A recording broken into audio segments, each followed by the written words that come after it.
adalah yang B, SST.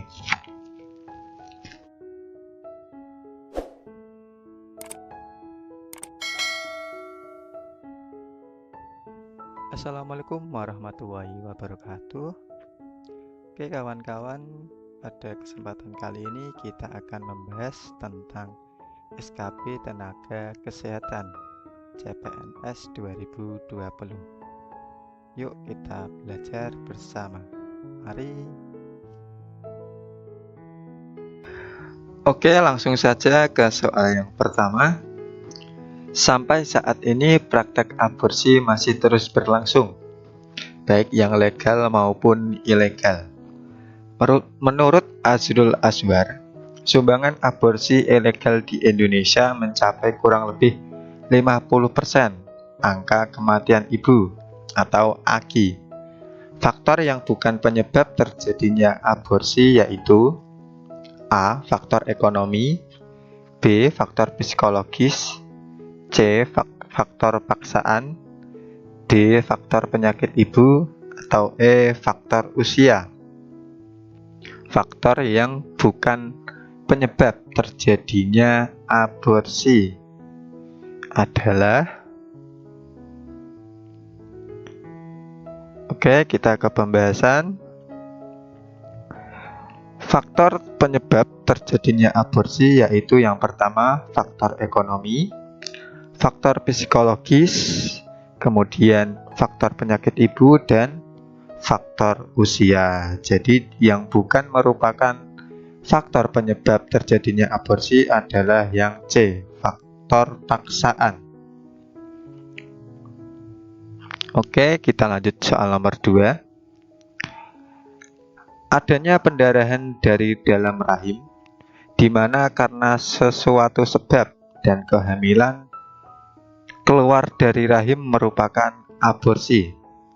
Sikap para dokter sedunia terhadap pengguguran, terutama merumuskan pernyataan Olso pada tahun 1970. Rumusan tersebut berbunyi: A. Pengguguran dilakukan sebagai tindakan terapeutis. B. Prosedur harusnya dilakukan oleh seorang dokter. C. Selain memahami juga menghayati sumpah profesi. D. Keadaan yang menimbulkan pertentangan antara kepentingan vital seorang ibu dan anak. Atau E. Meningkatkan pengetahuan agama.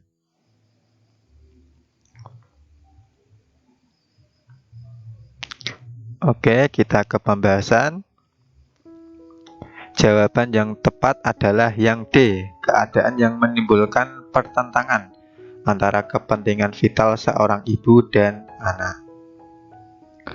Dari sisi moral dan kemasyarakatan, sulit untuk membiarkan seorang ibu yang harus merawat kehamilan yang tidak diinginkan, terutama ibu yang mengetahui bahwa janin yang dikandungnya mempunyai cacat fisik yang berat.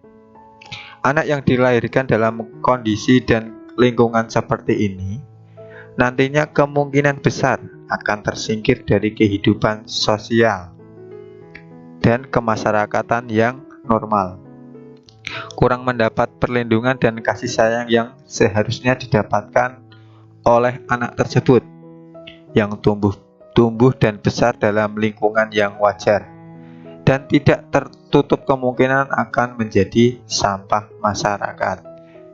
Jadi jawaban yang tepat untuk nomor 2 adalah yang D. Oke, selanjutnya soal nomor 3.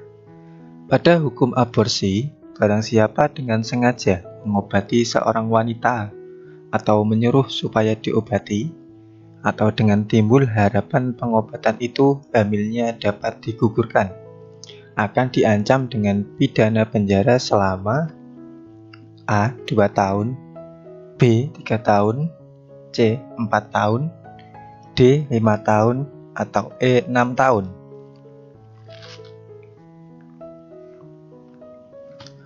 Oke, kita ke pembahasan. UU nomor 36 tahun 2009 tentang kesehatan Barang siapa dengan sengaja mengobati seorang wanita atau menyuruh supaya diobati, dengan atau timbul harapan pengobatan itu hamilnya dapat digugurkan, akan diancam dengan pidana penjara selama 4 tahun. Jadi jawaban yang tepat untuk nomor 3 adalah yang C, 4 tahun. Oke, kita lanjut soal berikutnya, nomor 4. Pada bayi baru lahir, pengukuran antropometri yang paling sering digunakan adalah parameter A. Lingkar lengan atas, B. Berat badan, C. Lingkar dada, atau D. Umur.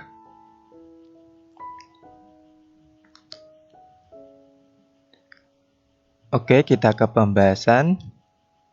Jawaban yang tepat adalah yang B. Berat badan. Karena berat badan merupakan ukuran antropometri yang terpenting dan yang paling sering digunakan pada bayi yang baru lahir untuk mendiagnosa bayi lahir normal atau tidak. Jadi jawaban yang tepat untuk nomor 4 adalah yang B. Oke, lanjut soal nomor 5. Perawatan kesehatan masyarakat merupakan bidang khusus atau spesialis dalam ilmu keperawatan yang merupakan gabungan dari A. Ilmu keperawatan serta ilmu kesehatan masyarakat dan sosial, B. Ilmu keperawatan serta ilmu kedokteran, C. Ilmu keperawatan serta ilmu kesehatan sosial, atau D. Ilmu keperawatan serta ilmu kesehatan.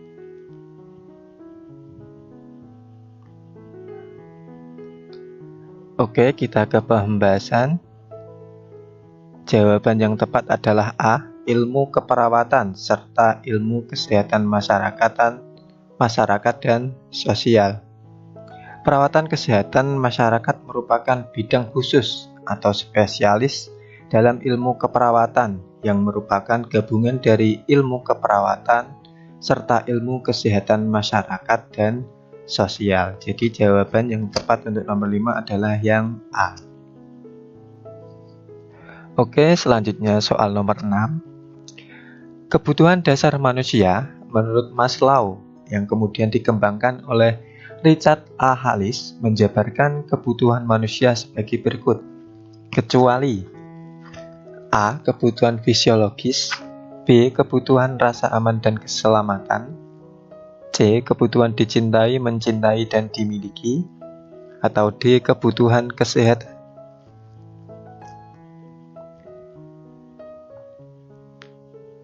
Oke, kita ke pembahasan. Jawaban yang tepat adalah yang D. Kebutuhan kesehatan. Kebutuhan dasar manusia menurut Maslow yang kemudian dikembangkan oleh Richard A. Hollis menjabarkan kebutuhan manusia sebagai berikut. Yang pertama, kebutuhan fisiologis. Yang kedua, kebutuhan rasa aman dan keselamatan. Yang ketiga, kebutuhan dicintai, mencintai, dan dimiliki. Yang keempat, kebutuhan akan harga diri. Dan yang terakhir, kebutuhan aktualisasi diri. Jadi yang bukan merupakan kebutuhan manusia adalah yang D. Kebutuhan kesehatan menurut Richard A. Hollis. Oke, kita lanjut soal nomor 7. Yang tidak termasuk dalam kebutuhan aktualisasi diri menurut Richard A. Hollis adalah A. Kebutuhan pengenalan diri sendiri, B. Kebutuhan dikenal dan diakui, C. Kebutuhan kenyataan diri sendiri, atau D. Kebutuhan akan persepsi yang sehat dan realistis.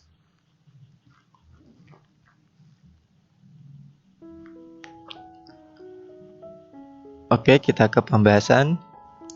Jawaban yang tepat adalah yang B. Kebutuhan dikenal dan diakui. Kebutuhan aktualisasi diri yang termasuk di dalam kebutuhan dasar manusia menurut Maslow yang kemudian dikembangkan oleh Richard A. Hollis adalah sebagai berikut. Yang pertama, kebutuhan pengenalan diri sendiri. Yang kedua, kebutuhan penerimaan diri sendiri. Yang ketiga, kebutuhan kenyataan diri sendiri. Yang keempat, kebutuhan hubungan interpersonal yang mendalam. Yang kelima, kebutuhan penghargaan diri sendiri. Yang keenam, kebutuhan pemenuhan diri sendiri. Dan yang terakhir, kebutuhan akan persepsi yang sehat dan realistis. Jadi jawaban yang bukan termasuk kebutuhan aktualisasi diri adalah yang B, kebutuhan untuk dikenal dan diakui. Oke, kita lanjut soal berikutnya. Suatu profesi yang difokuskan pada perawatan individu, keluarga, dan komunitas dalam mencapai, memelihara, dan menyembuhkan kesehatan yang optimal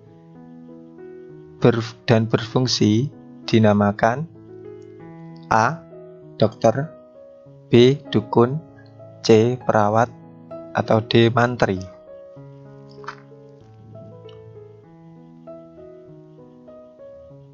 Oke, kita ke pembahasan. Jawaban yang tepat adalah yang C. Perawat. Suatu profesi yang difokuskan pada perawatan individu, keluarga, dan komunitas dalam mencapai, memelihara, dan menyembuhkan kesehatan yang optimal dan berfungsi dinamakan perawat. Jadi jawaban yang tepat untuk nomor 8 adalah yang C. Oke, selanjutnya soal nomor 9. Keperawatan adalah kegiatan pemberian asuhan kepada individu, keluarga, kelompok, atau masyarakat, baik dalam keadaan sakit maupun sehat. Definisi keperawatan tersebut terdapat di dalam Undang-Undang Nomor A. 38 tahun 2014, B. 39 tahun 2014, C. 40 tahun 2016, atau D. 42 tahun 2016.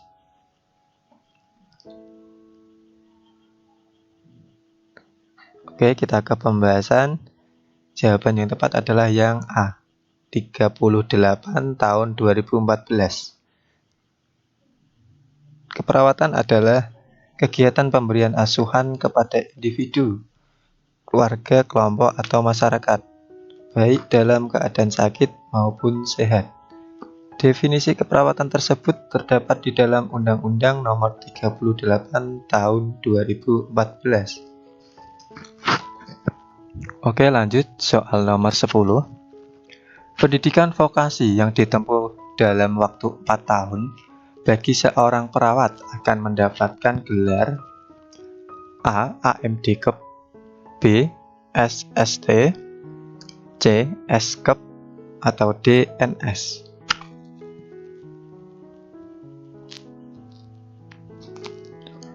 Oke, kita ke pembahasan. Jawaban yang tepat adalah yang B. Pendidikan vokasi yang ditempuh dalam waktu 3 tahun untuk diploma 3 dengan gelar ahli madya keperawatan disebut AMD-Kep, dan 4 tahun untuk diploma 4 dengan gelar sarjana sains terapan disebut SST. Kemudian, pendidikan profesional yang ditempuh dalam waktu 4 tahun untuk program sarjana keperawatan dinamakan S-Kep, dan tambahan 1 tahun untuk pendidikan profesi nurse disebut NS. Kemudian pendidikan master dan spesialis yakni master keperawatan yang disebut M-Kep, dan terdapat spesialis keperawatan anak atau SP-Kep-A, dan keperawatan jiwa SP-Kep-J, dan keperawatan maternitas atau disebut SP-Kep-Mat, dan keperawatan medikal bedah SP-Kep-MB, dan yang terakhir keperawatan komunitas adalah SP-Kep-Kom. Jadi jawaban yang tepat untuk nomor 10 adalah yang B, SST. Cukup sekian yang dapat saya sampaikan. Semoga bermanfaat bagi kita semua. Terima kasih. Wassalamualaikum warahmatullahi wabarakatuh.